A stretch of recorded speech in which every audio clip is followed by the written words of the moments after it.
स्त्री के ऐसे सिंदूर लगाने से पति का भाग्य चमक जाता है। सुहागन स्त्रियां अपनी मांग में सिंदूर भरती हैं। भारतीय परंपरा में इसे बेहद महत्वपूर्ण माना जाता है। आधुनिक समय में महिलाओं का मांग में सिंदूर भरने का तरीका बदलता जा रहा है। ये बात शायद आप ना जानती हों कि मांग में सिंदूर सिर्फ सुहाग की निशानी ही नहीं बल्कि आपके पति की किस्मत बदलने की ताकत भी रखता है। आपके सिंदूर लगाने से आपके पति को आप अकाल मृत्यु से बचा सकती हैं। आपके सिंदूर में इतनी ताकत होती है। आपके सिंदूर लगाने से आपके पति की उम्र लंबी होती है और ठीक इसका उल्टा अगर आप सिंदूर गलत तरीके से लगाती हैं तो इससे आपके पति के लिए दुर्भाग्य आता है। उन्हें कष्ट होता है।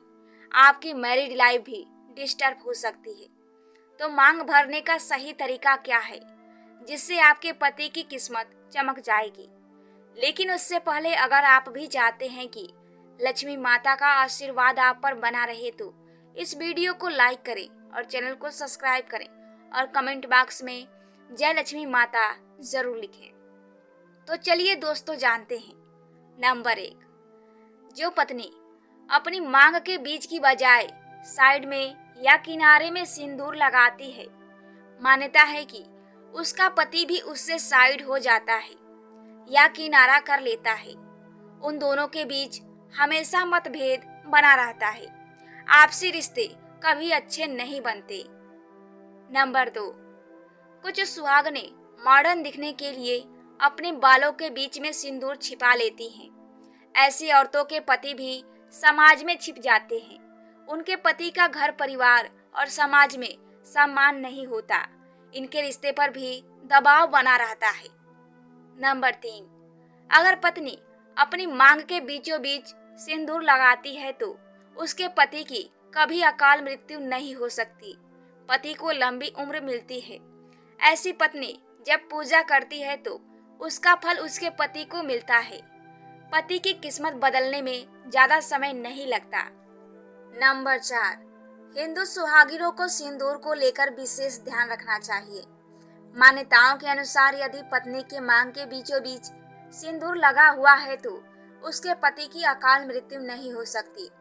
जो स्त्री अपनी मांग के सिंदूर को बालों से छिपा लेती है उसका पति समाज में भी छिप जाता है।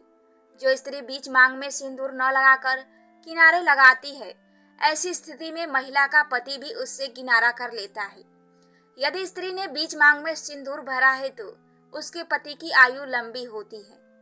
नंबर 5, सिंदूर को सुहाग का सर्वोच्च प्रतीक माना जाता है। बिना सिंदूर के वैवाहिक जीवन की कल्पना नहीं की जा सकती है।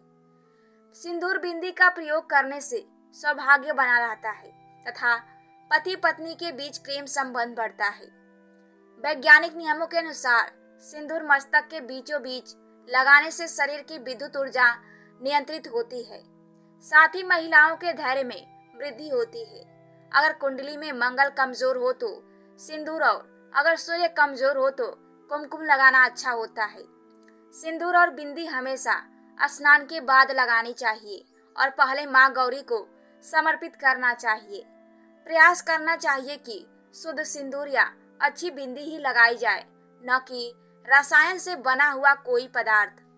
नंबर 6, वैवाहिक जीवन में दूसरा सबसे महत्वपूर्ण प्रतीक मंगलसूत्र होता है।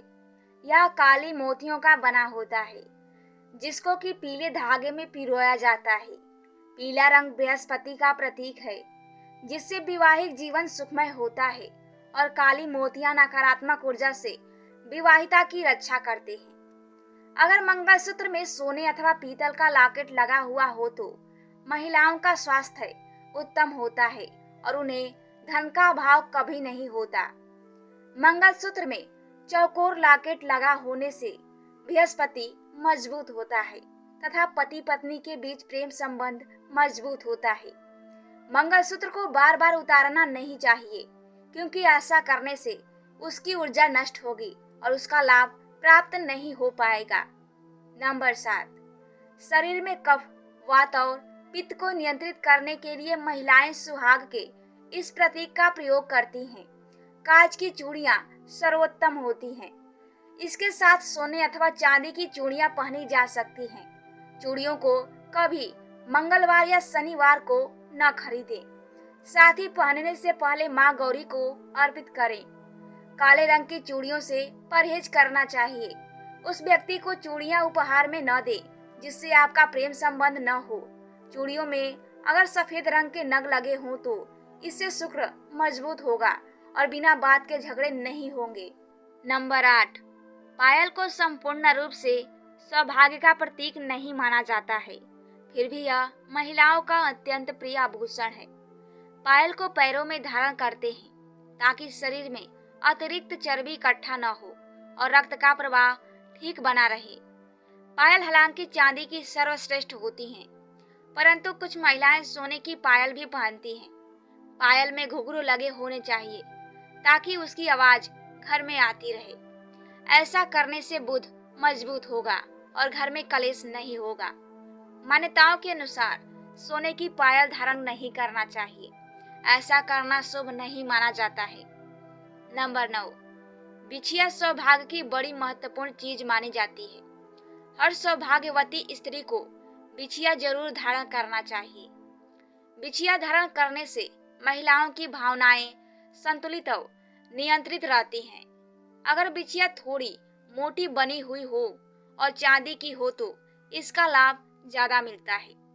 अविवाहित लड़कियां और जो महिलाएं विधवा हों तो बिछिया धारण नहीं करना चाहिए। यह शुक्र को अत्यधिक मजबूत कर देता है, इसलिए बिना विवाह के बिछिया बिल्कुल न पहने। नंबर 10, हिंदू धर्म में प्रत्येक सुहागन स्त्री का सिंदूर लगाना आवश्यक होता है। सुहागिन महिलाओं को बाल धोने के बाद माँ गौरी को सिंदूर अर्पित करने के बाद उसमें से थोड़ा सा सिंदूर अपनी मांग में भरना चाहिए। इससे माँ गौरी का आशीर्वाद बना रहता है। मान्यता है कि इससे महिला के पति का स्वास्थ्य भी अच्छा रहता है। नंबर 11, कुंडली में सूर्य की स्थिति मजबूत होने से व्यक्ति सूर्य की भांति चमकता है, उसे यश की प्राप्ति होती है। ऐसे में यदि आप यश कीर्ति प्राप्त करना चाहते हैं या आपके पिता के साथ संबंध में समस्याएं हैं तो तांबे के लोटे में जल लेकर उसमें चुटकी भर सिंदूर मिलाकर प्रतिदिन सूर्योदय के समय सूर्य देव को अर्घ्य दें। नंबर 12, ज्योतिष के अनुसार यदि आपका व्यापार मंदा चल रहा हो तो आप एकाछी नारियल पर सिंदूर लगाकर उसे लाल कपड़े से बांधकर उसकी पूजा करें। पूजा करते समय माँ लक्ष्मी का स्मरण करें। इसके बाद नारियल को व्यवसाय के स्थल पर सुरक्षित रख दें। ऐसा करने से पैसों से जुड़ी समस्या दूर हो सकती है। नंबर 13, यदि आपके घर में झगड़े की स्थिति बनी रहती है या जीवन साथी के साथ संबंधों में परेशानियां चल रही हैं तो सिंदूर में थोड़ा तेल मिलाकर अपने घर के मुख्य दरवाजे पर स्वास्तिक का निशान बनाएं। ज्योतिष के अनुसार इस कार्य को लगातार 40 दिनों तक करने से घर की नकारात्मक ऊर्जा दूर होती है और खुशहाली आती है। नंबर 14, कहा जाता है कि गणेश जी को सिंदूर दान करने से आत्मविश्वास में वृद्धि होती है। ऐसा करने से आपको परीक्षा में सफलता मिल सकती है। यदि आप भगवान गणेश के चरणों में सिंदूर अर्पित करेंगे तो नौकरी संबंधित समस्या दूर हो सकती है। नंबर 15, इसके अलावा यदि आप नौकरी में तरक्की पाना चाहते हैं तो आप शुक्ल पक्ष के गुरुवार को पीले वस्त्र में सिंदूर से 63 नंबर लिखकर माता लक्ष्मी के चरणों में अर्पित कर दें। ऐसा आपको 3 गुरुवार तक करना होगा। इससे आपकी नौकरी संबंधित समस्या दूर हो सकती है। वीडियो अच्छी लगी हो तो चैनल को सब्सक्राइब, लाइक और कमेंट जरूर कीजिए। वीडियो देखने के लिए आपका धन्यवाद।